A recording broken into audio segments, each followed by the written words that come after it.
Badan Pengatur Hilir Minyak dan Gas Bumi (BPH Migas) mulai bergerak melakukan pengendalian dan pengawasan ketat pasca kenaikan harga BBM bersubsidi. Anggota Komite BPH Migas, Saleh Abdurrahman, mengatakan pihaknya akan membuat aturan tentang kriteria kendaraan yang boleh mengisi Pertalite, sehingga penggunaannya bisa tepat sasaran. Terhadap CC itu yang kita anggap bisa menekan konsumsi, bisa lebih mengarahkan konsumen tepat sasaran. Ya kan? Jadi sekarang tuh mobil-mobil di atas 2000 cc ya kan, di atas 1500 cc, Innova yang mewah-mewah itu juga masih bisa mengkonsumsi Pertalite. Yang menurut kita diskusi dengan APPM juga ya, produsen-produsen mobil-mobil itu sebetulnya mereka ini direkomendasikan untuk menggunakan RON yang lebih bagus, yang lebih tinggi gitu loh. Ya kan? Nah, ini yang kita nanti akan atur di dalam revisi Perpres. Kita tidak membatasi belum kita berpikir yang kita akan batasi Pertalite seperti solar, tetapi kita akan batasi konsumennya agar bisa lebih terarah. Sebelumnya, pemerintah memutuskan untuk menaikkan harga BBM bersubsidi.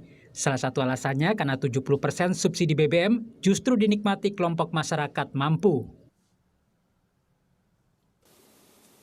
Dan lagi, lebih dari 70% subsidi justru dinikmati oleh kelompok masyarakat yang mampu, yaitu pemilik mobil-mobil pribadi.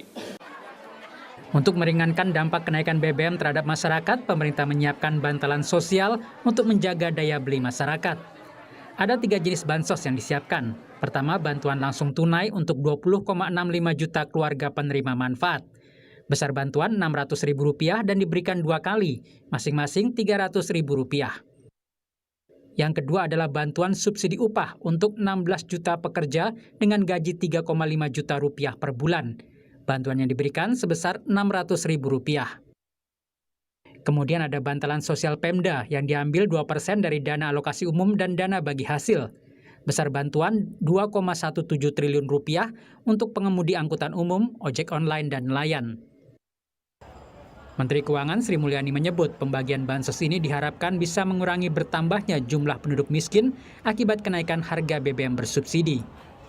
Berdasarkan data adalah kenaikan kemiskinan yang tadinya karena kenaikan BBM ini dari baseline 93 ke 9,6 itu bisa turun lagi bahkan di dekat 9% dengan BLT tambahan.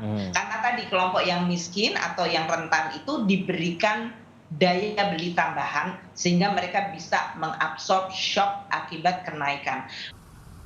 Ekonom sekaligus Wakil Rektor Universitas Muhammadiyah Malang, Nasaruddin Malik, menyebut ada banyak skema yang bisa diterapkan agar BBM bersubsidi jenis Pertalite tepat sasaran, mulai dari membatasi jenis kendaraan sampai membeli BBM lewat My Pertamina. Klasifikasinya misalnya lebih baik kalau yang bersubsidi hanya untuk roda 2 saja, sedangkan yang untuk roda 4 dapat dikategorikan lebih spesifik lagi. Apabila itu langsung digunakan untuk kegiatan ekonomi produktif oleh institusi misalnya, maka sebaiknya itulah yang akan dapat menikmati subsidi. Belakangan pemerintah juga menyiapkan misalnya semacam aplikasi Pertamina untuk mengidentifikasi mana kendaraan yang boleh menggunakan BBM bersubsidi dan sebagainya. Pemerintah sudah menaikkan harga BBM bersubsidi termasuk Pertalite. Yang kini harus dipastikan adalah pengawasan penggunaannya agar tepat sasaran. Tim Liputan Kompas TV.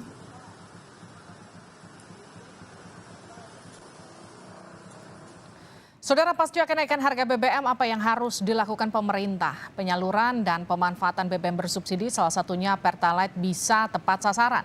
Kami akan bahas bersama dengan anggota Komite BPH Migas, Saleh Abdurrahman.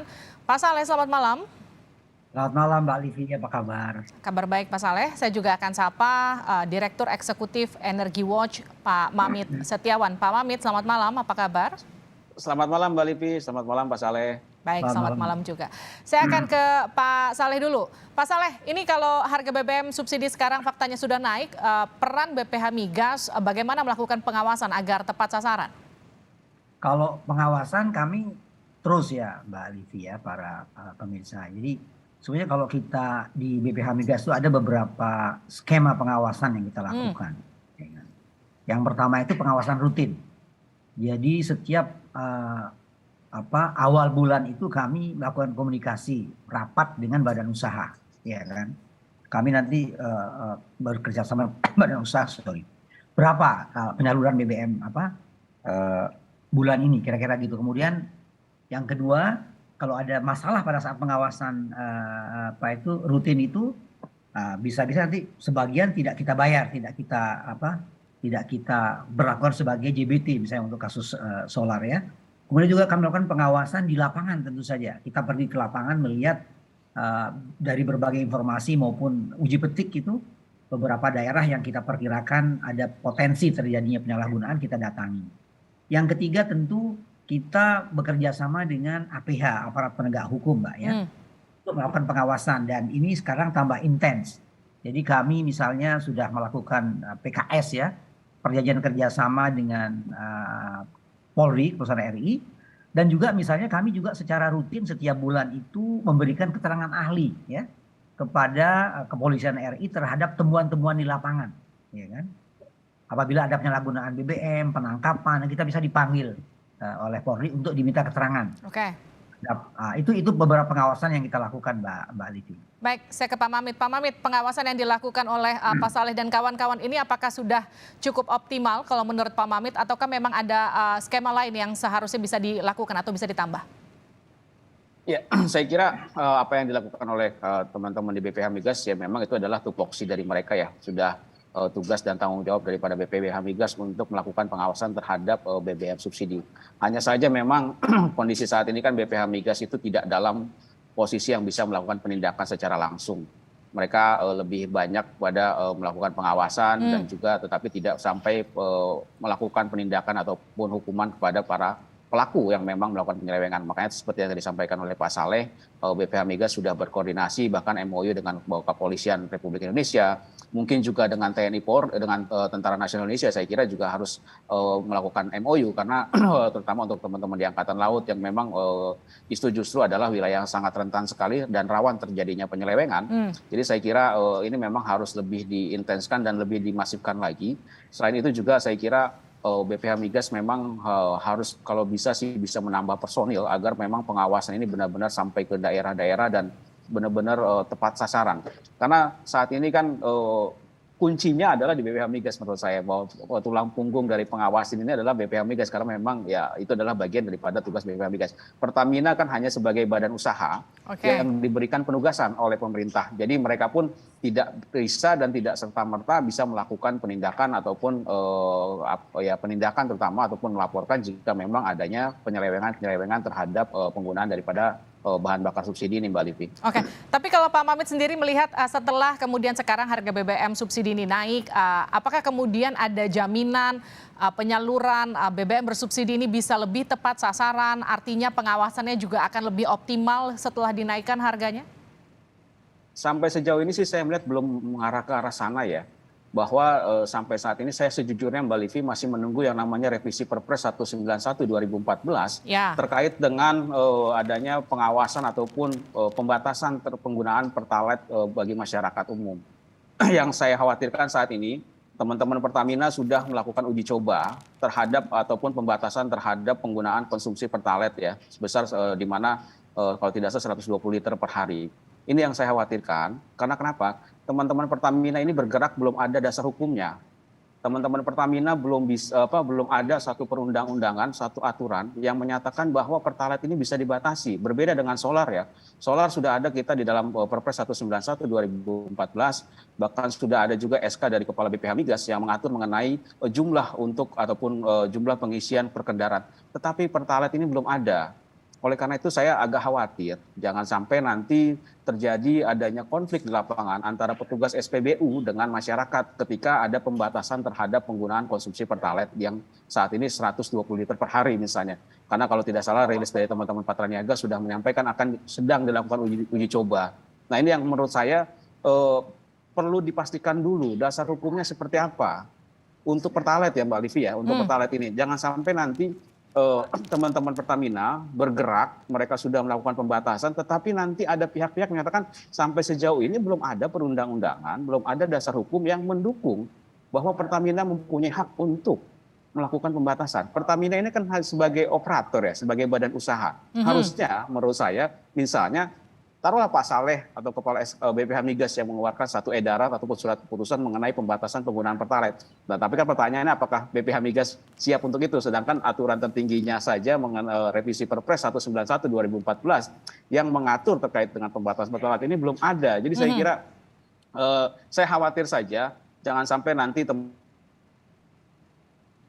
jadi ada semacam perdebatan ataupun konflik di masyarakat ada terkait dengan pembatasan Pertalite ya. Kalau solar saya kira clear, sudah ada dan sudah jelas aturannya, tetapi untuk Pertalite ini saya harap teman-teman Pertamina agak berhati-hati gitu kan ya. Jangan sampai dengan sudah ada adanya isunya penyesuaian, sudah ada penyesuaian harga, ditambah sekarang pembatasan yang belum ada dasar hukumnya, ini akan membuat ada semacam semacam ini lagi lah perlawanan dari masyarakat misalnya, ataupun ada hal yang kurang diinginkan dari masyarakat. Jadi saya kira lebih baik kita menjaga terlebih dahulu, pastikan bahwa revisi Perpres 191 2014 ini bisa segera diterbitkan sehingga teman-teman Pertamina ini bisa lebih gampang dan lebih mudah dalam menjalankan terkait dengan pembatasan. Aplikasi My Pertamina saya kira tetap dilanjutkan karena ini kan lebih pada pendataan terlebih dahulu.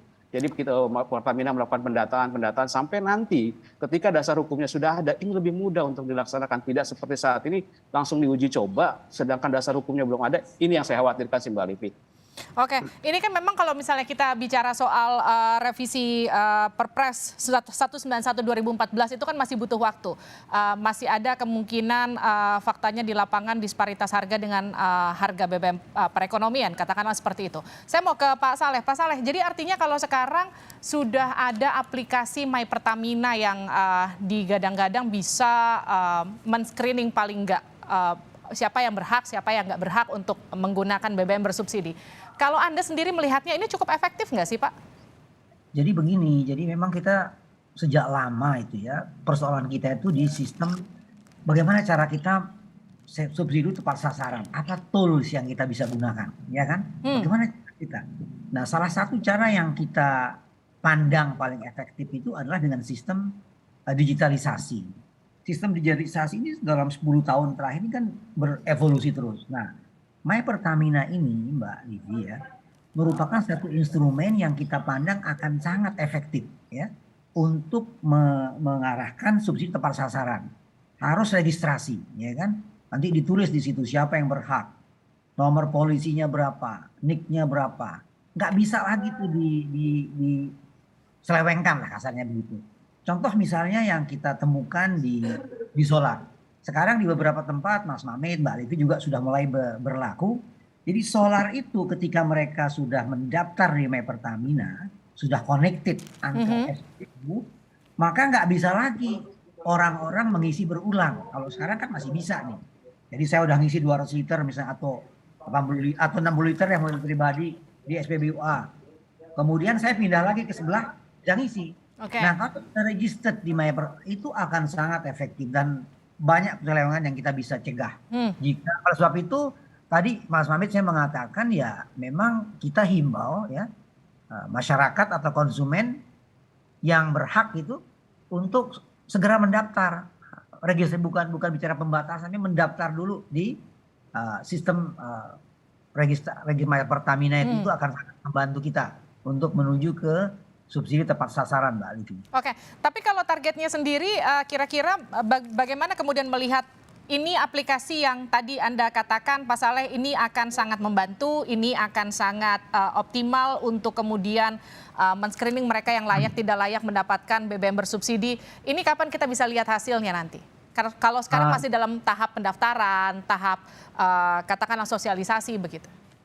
Di beberapa daerah sudah berlangsung, bahkan sekarang ini lebih dari 2 juta sudah registered ya, dan lebih dari 400 kabupaten kota lah. Artinya itu di beberapa tempat itu sekarang ini sudah implementasi nih. Jadi nggak bisa lagi ngisi di beberapa SDU kalau jatah hariannya sudah terpenuhi. Ini sudah terjadi.